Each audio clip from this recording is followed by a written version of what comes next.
multiply itself in blessings to you. And so spirits are conscious of this. What we do not know is that God allows a glimpse of these things that come to us, opens them in the realm of the spirit, and certain occultic men who of us have our right to the world of spirits are able to pick it to say, oh, this woman is about to be blessed. Oh, that man is about to be visited. You get the point? Praise the name of the Lord. Now you ask, why does God allow that? God allows that because it is by experience that we enter blessings. If we are not in a position of battle, we can't learn how to fight. So God enjoys seeing us war and overcome spirits and overcome circumstances. Do we get the point? That is the delight of God. So some people will say, oh, I have prayed. Oh, I have fasted. Oh, that is one of the things I'm going to say when I finish this, before I round up. A woman came to me some time ago in my house. I said, Uncle Daniel, God has abandoned me. I didn't say what to her. She said, God no one answers my prayers. I didn't say it to her. And she was, she thought I was angry. Because I knew she was not talking about the same God that I'm talking about. Praise the name of God. Look at the two words. Say, God has abandoned me. I mean, I don't understand. Even if it's a joke, you have to keep that joke. That's not a convenient joke. Praise the name of the Lord. Paul says some jestings and jokes are not what? Convenient. There's some things that are not convenient. Praise the name of the Lord. So who is the certain officer? In the days of Elisha, is a man by the right hand side of the king. And today, the man at the right hand side of the king, concerning his kingdom, is the Holy Ghost. Praise the name of the Lord. The certain officer assigned to you for your recovery and restoration and compensation is the Holy Spirit. Now, we are not going to teach like people who, like in those days, some of the lecturers just read the textbook for you and expect you to go and, break it down yourself. No, we are going to break it down this morning. How does the Holy Spirit express himself in this manner? How does the Holy Spirit come to minister this to you? Because some of us are not baptized by the Holy Spirit, so you don't even have the advantage. So, but how does the Holy Spirit express this to us? Is in three ways. Anytime you are praying intensely about a matter and you so desire that a cry comes from your heart to heaven, three things begin to happen simultaneously. That was why I started by telling you that when a dispensation of the Old Testament was concluding and the people was being given to certain men to the New Testament, certain things that never happened began to do what? Happen. Please don't forget that. That's the key. Sometimes we miss the blessing. Our brother prayed about it. We miss the blessing because we are not in tune with the Spirit of God. We are not standing somewhere. I told the sister, I said, you are not in a position of blessed. And she got angry. I went to my wife. I said, the brother is cursing me. I said, no, you are not in a position to be what? To be blessed. A woman who knows she wants to get married, there are certain attitudes. Am I correct? And you don't feel to be so casual with yourself, your head scatter, and say, I'm looking for a husband. If you like, they say the man is a spiritual man, but he wants to see you looking good. Praise the name of the Lord. So there is a position to be blessed. That's what I'm saying. There's a state of the mind that attracts your blessing. Is that not correct? You can't be a casual Christian and you say you want the gift of healing. It's not practical. It's not practical. You are going to sink your head in the word of God. Praise the name of the Lord. You are going to be in God's presence. There's going to be an anointing. Scripture said that Jesus needed certain people. And he stepped into the mountain and he called them who he wants to be himself. And he said they remained with him. Why was it they remained with him? That he might send them to do what? To preach the gospel, to heal men of what? Diseases, and to cast out what? Devils. So for you to come to that estate, you must be with Jesus somewhere in a mountain condition. Praise the name of the Lord. So it is the same thing. So whether you are a pastor, or you want to become a pastor, or you want to become the rich, the principle is exercised everywhere. If I have a need, that principle also must be what? Exercised in recovering that need. You get the point? So it's a principle that is expressed in every form of ministry or duty that you want to take. So the Spirit of the Lord expresses himself most often for those who really desire and are crying word of knowledge. That's the first thing. I'm not saying it must be the first. There are three things, right? But that is the commonest. When the Buddha brother prophesied concerning me, I didn't just go away rejoicing so much. Oh, God has spoken, so things are going to happen. I went to God. I said, please speak additionally. That's a man that spoke. Praise the name of the Lord. And God gave me my own dream. Are you getting my point? To confirm that word of prophecy. Don't ever receive a prophecy and you don't confirm it for yourself. No, that's deadly. That's deadly. Until Jesus comes, there is a carnality put behind every man. Every word that you speak out has some part of humanity in it. And it is God that sends it out to make sure that people can pick the real thing. For example, suppose God determined that I should speak for only 20 minutes. I've spoken for 20 minutes already. I get the point. That is the man in me. Praise the name of the Lord. Or God wants me to speak for 1 hour, and out of timidity, I speak for 10. So what I'm saying is that God is bringing us to a place where when you read the scriptures, you confirm it with something. One common way that God deals with Christians is to give you a dream. And giving you a dream, it does not end the matter there, because the dream is an inspiration, is the spirit. But the Bible says that the word and the spirit, not what, go together. If you have a dream, you need to confirm it by the written what? Word. So you have 3 things that makes up the sending officer. Word of knowledge, which comes by what? Most often by a dream. Because a dream gives you a 3-dimensional thing. Is that correct? Which is natural, that you can relate to. Praise the name of the Lord. That's what a dream gives. For example, if you dream that you are driving a car and you are sitting on the driver's seat, you know what it means? It means you are thoroughly where God wants you to be. No man should be driving you. This is not your car. Praise the name of the Lord. Do you understand? Do you understand it? You have a dream and you are in the car and you are driving yourself.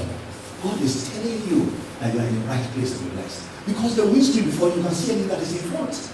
But if you are sitting behind, are you getting my point? Praise the name of the Lord. Years ago, God was introducing me to the spirit of poverty. I said, let me show you the spirit of poverty. And I found myself in a car. And the man, the driver, was so massive with his chest and shoulder covering me. And another one was sitting here. And I saw that a bag of money was sitting in between them. And it came to me in that dream that money was mine. But I was so timid, sitting there. I said, excuse me, can you give me some money? And they told this man, give me some money. That man brought out of the massive wire there, brought out one tiny wire and selected one tiny portion out of it and gave it to me. What's the spirit of poverty? Praise the name of the Lord. Do you get a kick? Do you get what I just said? God is saying that that portion, that inheritance is mine. But there are spirits who are administering this thing, so I don't have my comfort. Praise the name of the Lord. There is penury, there is weariness, and yet we have it. Our brother prays like this morning. There is a destiny for you. You can get in there. Praise the name of the Lord. There's a liberation for you. You can get in there. So a dream brings to you the exact mind of God in a 3-dimensional figure that you can relate to. Do you understand? So through that, through the dream, you can know and understand what is happening in the realm of the spirit. So I just give you a typical example. God gave me that dream. And you know what happened? I went into fasting for months. And at the time when God was going to show me that my recovery was set and was to come, He showed me actually driving my own car. Praise the name of the Lord. And my staff sitting behind the car. But you know what happened? A tiny monkey jumped on the windscreen and was doing like this. What does that mean? It means that little spirits went on and setting you free. Praise the name of the Lord. And they want to do everything possible to build you from the destiny. Glory to God forever. This is practical. So, one of the things was desire is that God must confirm everything to you. Please. And dreams are. I'm not talking about the dreams of God. Take note. God's given dreams are one sure way of entering the blessing in certainty. You are certain that it's God that is speaking. Praise the name of the Lord. Amen. Number 2, the word of prophecy coming from another person, like I just mentioned. A word of prophecy comes from somebody to you. And the direction he gives tells you what God is about to do. Praise the name of the Lord. Hallelujah. Somebody spoke a word of prophecy concerning me that lasted 40 minutes. 40 whole minutes. And I recorded it. And I took it apart one by one. And every aspect of that prophecy had to be confirmed. But that's just my disposition. You don't speak a word to me and I carry it and say, I'm on the way. You get my point? Even when I was 1 year old in the kingdom. So when the word came, I had to take it through the furnace. That's what God does. Of patience. When God talks about the furnace, it's not only talking about a very hot place. It talks about a place of endurance. Praise the name of the Lord. You wait for it. When you don't stand to say, oh, somebody spoke that I'm going to be rich tomorrow. Then you stand in one place and I'm going to be rich. It doesn't work that way. No. You must travail on that prophecy. Praise the name of the Lord. Do you understand? Now, then the next thing you will look out for is a rhema that is coming out of the written word that you read. Have you noticed that sometimes you go through a scripture, you have read it so many times, it hasn't made much impact on your heart. You understand my point? And not much response. You just read it, you pass it. But one day, you just read it, and something so new just comes out of it from nowhere. Praise the name of the Lord. That is the rhema, because that word is needed for that situation. So you must watch out. In the midst of need, one of the things you must watch out when you are reading the scripture is those things that will catch your attention. Once you see that related to either a dream or a word of prophecy, and you see that if it aligns, something is about to happen to you. Praise the name of the Lord. What did I bring to you this morning? What I mean is this: once these three things appear to you, whether they appear at the pace of one this month, one next month, doesn't matter. But once these three things can happen to you, no matter the situation, brethren, no matter, let all the men in this world prophesy that you are going to die tomorrow. Forget it. Praise the name of the Lord. As far as these three principles have been established, you'll be alive. Let's multiply all the devils you have believed by 1,000 times. They can't kill you. Do you understand it? And why are they doing it? Because God establishes the matter. And he says, as far as I have thought, so shall it what? Come to pass. And as I have proposed, so shall it what? Stand. He said, have I proposed a thing? Who shall do what? Disannul it. He said, I have stretched out my hand upon the nations to do this work. So who shall restrain the hand? So if God stretches his hand to say, look, Victor Sada, what's your son name? Sorry. Sada is going to be blessed this month. And somebody, one witch in the village says to Victor, bless one. Forget it. That witch will enter the grave. Praise the name of the Lord. Because this man will be blessed. Praise the name of the Lord. So we must understand that as God is lifting you up, some people are being brought down. Am I correct? Yes. What's the proof? Jesus said, I beheld Satan. Did what? So when the church of Jesus is moving upward, when you are saying that it's moving up, just know that certain spirits are what coming and are being destroyed. Right in the roots of your village. That's what's happening. Praise the name of the Lord. So what did have we concluded today? We have said that the Shunammite woman, to her was restored that which she lost over 7 years of what? Famine. I believe that some of us have experienced that kind of situation. Maybe in some years now, we are struggling with one business or the other. We have heard so many things. But please, don't leave here being afraid of the Naira exchange to the dollar, please. Don't leave here being afraid of the Naira exchange to the pound. Please don't leave here being scared about what will happen to you. 3 weeks ago, a woman came to me and said, "What was in the office?" I said, "No, come to the house. I prefer if you have to start with the ministry of prayer, let's do it in the house." And she sent me a text. And she asked me that text to share it with several people, which I did. I sent to about 12 brethren, 12 on the dot. But I didn't give out to it. I was just asking God, what is this? Because of the nature of what I saw. This one has been here before. She lost her husband to cancer 2 years ago. And she was left with 2 sons. Young boys who were just leaving secondary school when the man died. One of them had gotten admission to school in Canada before the man died. So of course he lost that year. The following year, the junior one now met his older one. And just so happened to do, they now went to do A levels right here. And they came out with the minimum they had was A, Cambridge. One of them had A star, A, the other one had A star, A, B or something like that. And they got admission, all outside the country. But of course, we are talking about a situation where nothing was left behind, so they couldn't go. So we began to counsel them, look, let these children do something here where you can have people to help once in a while. And in fact, one of the sons came to me. I said, "Uncle, look, I'm going to Israel." In fact, he went to do what you call the normal thing you do in universities now. Not jam, no, not that one. Pre-jam, yes. They somehow through a contact of the woman's elder brother's wife. The older brother is a lecturer in Israel. They went, they did the exam. Both of them were, one scored 79, one scored 74, so it was sealed. But As I said, Ife has not resumed for a new session. Ife. So they were waiting. And as they were waiting, the younger one, and it's called Joshua, they attend a Redeemed Church somewhere in Oniru there. The younger one in the youth wing of the church is quite not too jovial. Jovial, I said, it's always smiling, but doesn't talk. So some little girls just took interest in him. And this little girl attends one of these American schools somewhere, I don't know where it is now. And on her own went to one of the lecturers that said, look, I have this friend who lost the father. He has admission abroad when it comes to their school fees. This boy had no idea what I'm discussing with them. It was not discussed. They had made up their mind to go to Ife. They were just waiting. Praise the name of the Lord. But one of them came to me and said, look, he wants to do online course while he's working. One of them. This was just the last 1 month. And so they said this thing to me. And what happened? The man called the junior one and said to him, which university have you tell you? It's a university in the US. But the man said, look, there is a camp, there's a what do you call it, an external campus now in Dubai. Why don't you go to that one?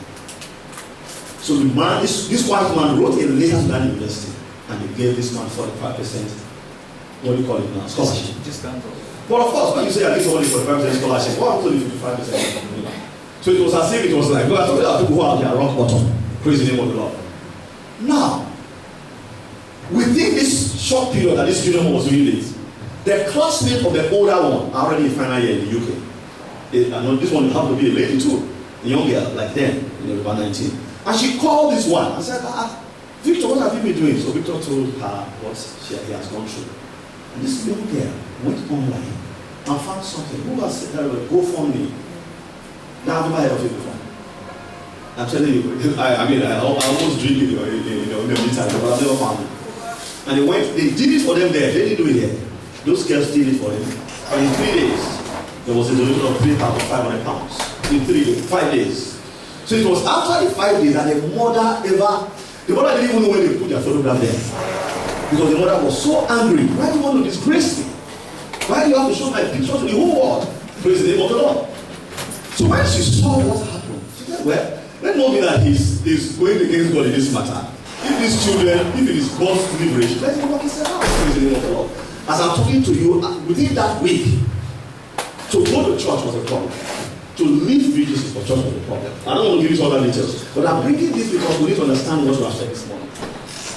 I would not want to preach a word I don't need practical to it. And you know what happened? The last Sunday, not this one. Not this one I just passed. Because I speak to them right now. As I speak to you. Now, the other Sunday they went to church. The church is only in the middle. And it was a testimony time for the church. And about 70 people came out to give testimony. 70, you know what that means? That's like the whole day. Praise the name of the Lord. And this woman felt, she's a bit fretty. She said, what do I have to say? And somehow, something pushed her when I stayed there and give your testimony. Not knowing that in the children's section, those two boys are giving their testimony by themselves. And the Holy Spirit have taken care of that. That place became like a madhouse, the positive, the good. Do you understand what I'm saying? Everybody was saying, where did this kind of book come from? The woman didn't know that there was something happening there. So they crossed over to the adult section. But the woman she was number 3, the last. From 70 down, she was number 3 standing to give her testimony. So the son saw her, knowing what has happened in the youth church. Somebody came to them and said, God told him that he should give them half of their salary until they tell him to stop. I'm quoting it. That was for the children. The mother didn't know about this, what I'm telling you now. So they came back to this section having money in their hands already. The woman didn't know. So when it got to the woman's turn, the boys came around her and spoke. I'm just trying to tell you how God comes to see a labor of an individual and see the pain of somebody. And says, no man will take glory in this matter. I will take the glory. Yes. You know what happened? By the time that woman gave a testimony, that was the end of the church. In the sense that nothing else happened. The pastor of that church and the wife immediately adopted those two boys. The church offered them scholarship for the 5 years of that course.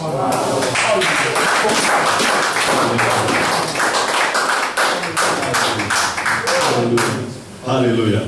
Hallelujah. And right on the spot, different people, they left there with $5,000 cash. Not the scholarship now, they are individuals. And this is the donor that wants you out. You get away. Brother, let's not despise the house. Praise the name of the Lord. Hallelujah. It's serious. It's serious business. They left yesterday. Wow.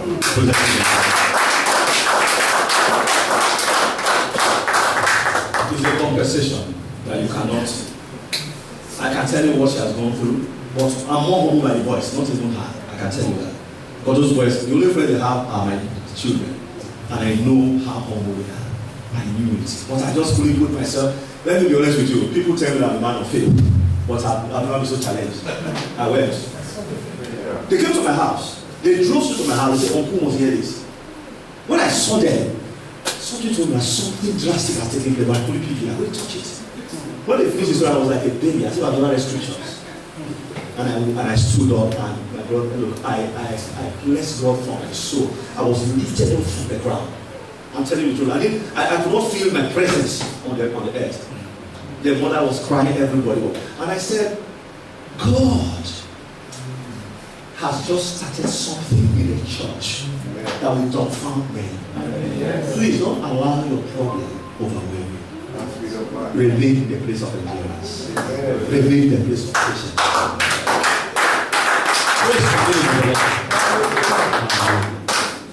I will round up there.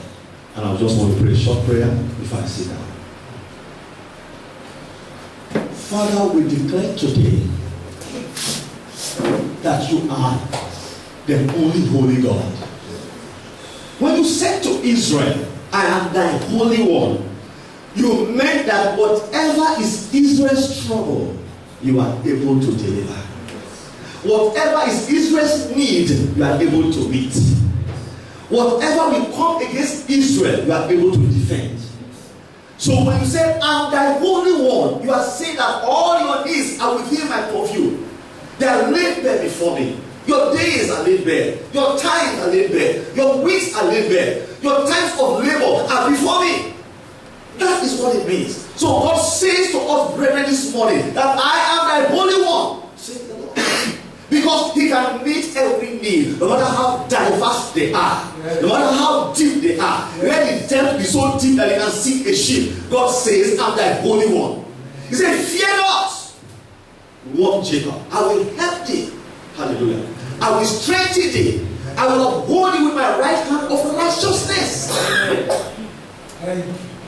He said, all that I incensed against you shall become as what? Nothing. He said, you will seek for them and not find them. Brethren, in the name of Jesus, we declare this morning that God hasn't begun this dispensation of recovery and restoration and compensation. None of us shall cry the cry of the Philistines. None of us shall cry the cry of the Shunammite woman. Until that compensation is full. In the name of Jesus. Lord, in expressing a certain officer concerning everyone seated here, Lord, cause our heart to hearken that we might hear that pure word of prophecy. Cause, Lord, our heart to consider that which we have done as a precedent in the days of the Old Testament, in the days of the New Testament, and in the life of men that we know in the earth. That Lord God Almighty, we might incline our ears to hear all that you have to say. But when we hear you, we know we are delivered. Blessed be the name of the Lord. Lord, we command restoration to everyone who has suffered pain for so long. Everyone who has been held away from his destiny for so long, my Father. We declare a recovery. We declare a restoration. And we declare a compensation. In the name of Jesus. Lord, we command daughters of yours and sons of yours in this place to step into that true destiny. Amen. For you are a destiny changer. Yes. You are not a respecter of dollar or of pound or of naira. For Lord, you said the voice of the earth belongs to you. cattle upon 1,000 hills belongs to you. So one cattle upon one hill is enough to dissolve all our debts. Blessed be the name of the living God. Well, it's on record. You have 1,000 that speaks about an uncountable number. 1,000 is an innumerable number. Hallelujah. Of cattle, of avenues, of voice with which you can minister to your people. Oh, Lord God Almighty, open our eyes to have this understanding. Blessed be the name of the living God. We trust you for everyone today who have believed you and who is believing you. And their recovery shall not be delayed. For this certain officer shall be pressed upon by the power of your word to deliver unto us the goods of the kingdom. Thank you, Father. We worship you.